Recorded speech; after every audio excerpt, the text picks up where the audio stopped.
Along the Nile's fertile banks, a civilization flourished, lasting 3 millennia.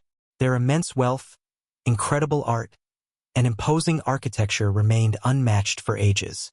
Ancient Egypt wasn't an empire like Rome, Spain, or Britain, though its civilization's achievements are unparalleled. Egyptian history is divided into dynasties, which are lines of hereditary rulers neatly categorized. These periods include the Old Kingdom, Middle Kingdom, and the New Kingdom with intermediate phases between them.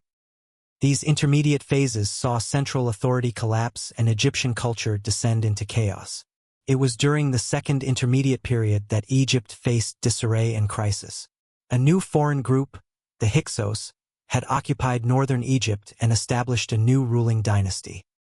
Simultaneously, a group known as the Nubians conquered southern Egypt. The militarily superior Hyksos solidified their control, introducing key technological innovations. These included the horse and chariot, bronze smelting, advanced bows, and sophisticated fortification methods. These advancements would prove crucial for Egypt's future territorial expansion. Egyptian pharaohs waged war against the Hyksos, and their expulsion was finalized under Thutmose.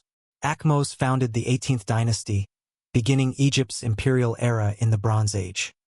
Following him was his son, Amenhotep, who dedicated much of his life to significant new kingdom developments. He intensified the worship of the god Ammonius, bestowing generous wealth and war spoils upon the deity. Subsequent pharaohs continued this practice until Ammonius became Egypt's national god. Eventually, Ammonius merged with Ra, the sun god, to become Ammonius Ra, the most powerful deity. Religion was vital in Egyptian society, and the new kingdom brought changes affecting all levels, except peasants and slaves. One notable new kingdom introduction was the Book of the Dead. This 78-page papyrus scroll contained spells to aid the deceased's journey into the afterlife. If you were wealthy enough, perhaps a scribe or priest, you might reach the afterlife. It wasn't solely for pharaohs anymore. Many Egyptians saw the afterlife as a continuation of life. They were buried with their belongings, precious artifacts, and treasures. Tombs in ancient Egypt served to house and protect a mummified body. Tomb walls were inscribed with spells and hieroglyphs to assist a pharaoh's peaceful transition. While Old and Middle Kingdom pharaohs were buried in pyramids, the New Kingdom favored elaborate tombs cut into cliffs. These were known as the Valley of Kings, showcasing a shift in burial practices. Instead, ancient Egyptian craftsmanship poured into creating more impressive and magnificent temples. Temples like those at Luxor were built on a grand scale, becoming important political and religious centers. Egypt's empire truly began with Pharaoh Thutmose I, adopting a new leadership approach. He utilized Egypt's new technological advantages to confront enemies and expand outward. After repeated military campaigns against the Nubian kingdom of Kush, he continued into the Levant. The military was perhaps the most important element of the new kingdom. At the forefront of the new kingdom army was the pharaoh, who personally joined every campaign. He was expected to be an outstanding warrior and commander, skilled as a charioteer and archer. Each pharaoh received essential military training at Memphis, learning to fight like a god with various weapons. The new kingdom military saw the first development of a professional standing army.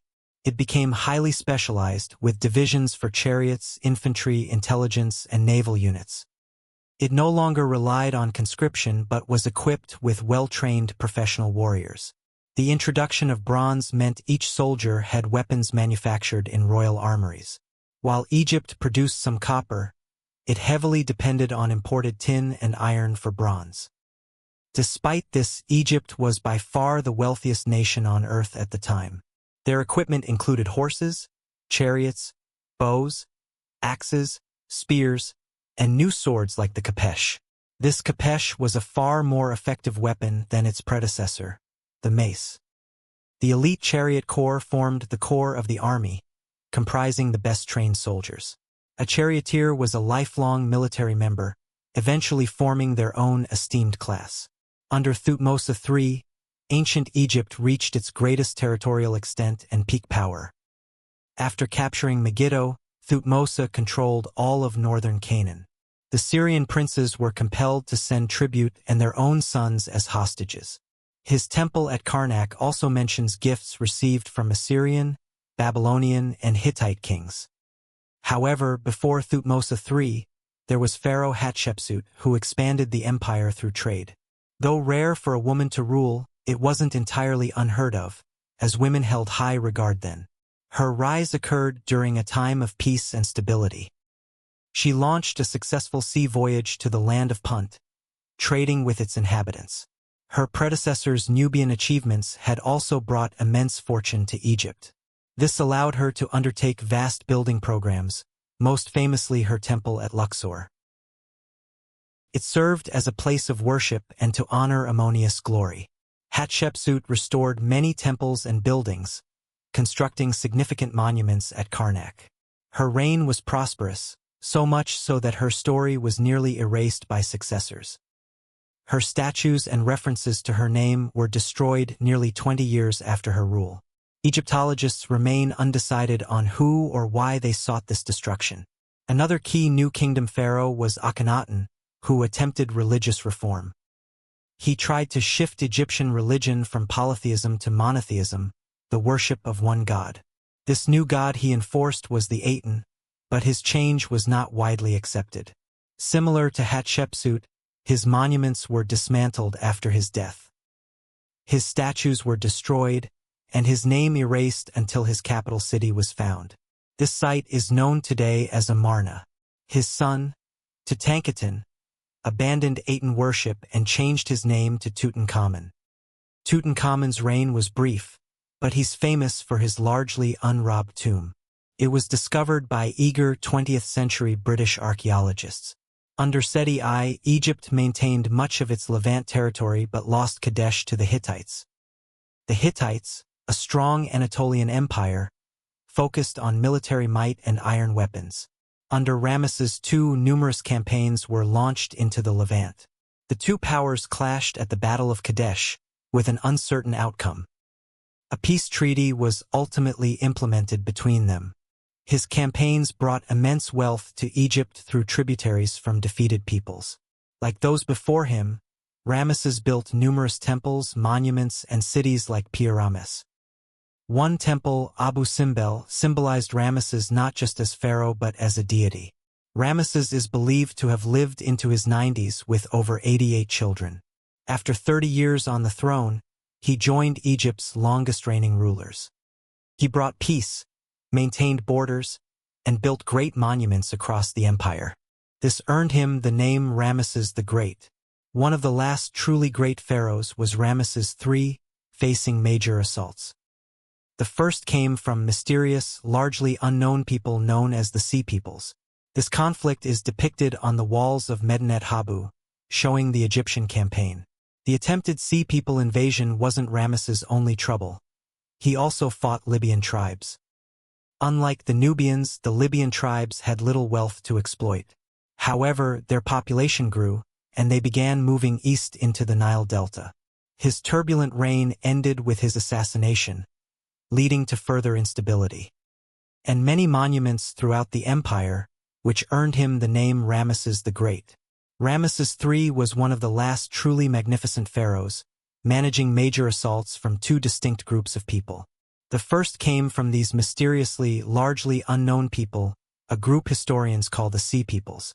This scene is shown on the Wars of Medinet Habu, and it illustrates the Egyptian campaign against the Sea Peoples. The attempted Sea People invasion was not the end of Ramesses' troubles.